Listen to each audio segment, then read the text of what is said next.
रात का वक्त था। सर्द हवा चल रही थी और चांद बादलों के पीछे छुपा हुआ था। अब्दुल्ला, अहद और रियान एक पुरानी हवेली की तरफ जा रहे थे जो शहर से बाहर एक सुनसान जंगल के बीच वाक़ थी। यह हवेली सालों से खाली थी। लोग कहते थे वहां ये रूह का बसेरा है। अहद ने हंसते हुए कहा, यार लोग खामखा डरा देते हैं, देखना कुछ भी नहीं होगा। रियान का चेहरा जद हो चुका था। मुझे तो अच्छा नहीं लग रहा, वापस चलते हैं यार। अब्दुल्ला ने रियान के कंधे पर हाथ रखा, डर मत, बस थोड़ी देर में वापस आ जाएंगे। तीनों दोस्त हवेली में दाखिल हुए।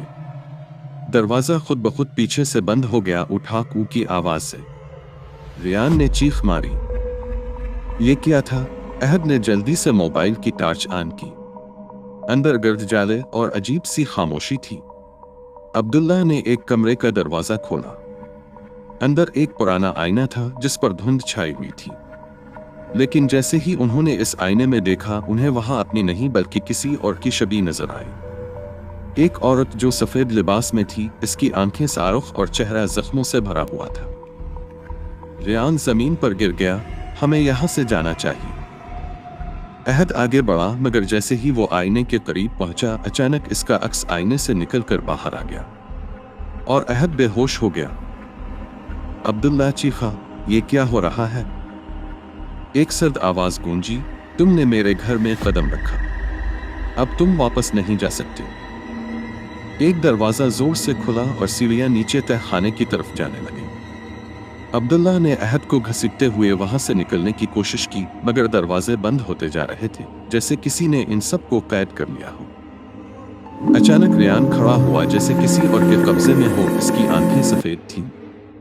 वो कहने लगा, वो मुझे बुला रही है, मुझे जाना है।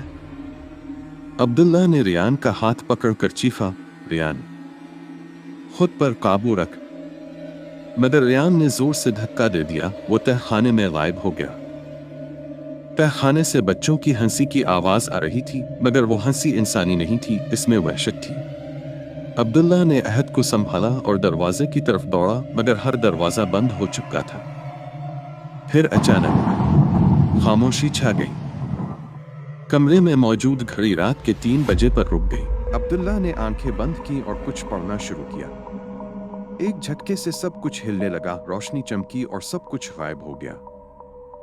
जब आँख खिली तो वो अस्पताल में था।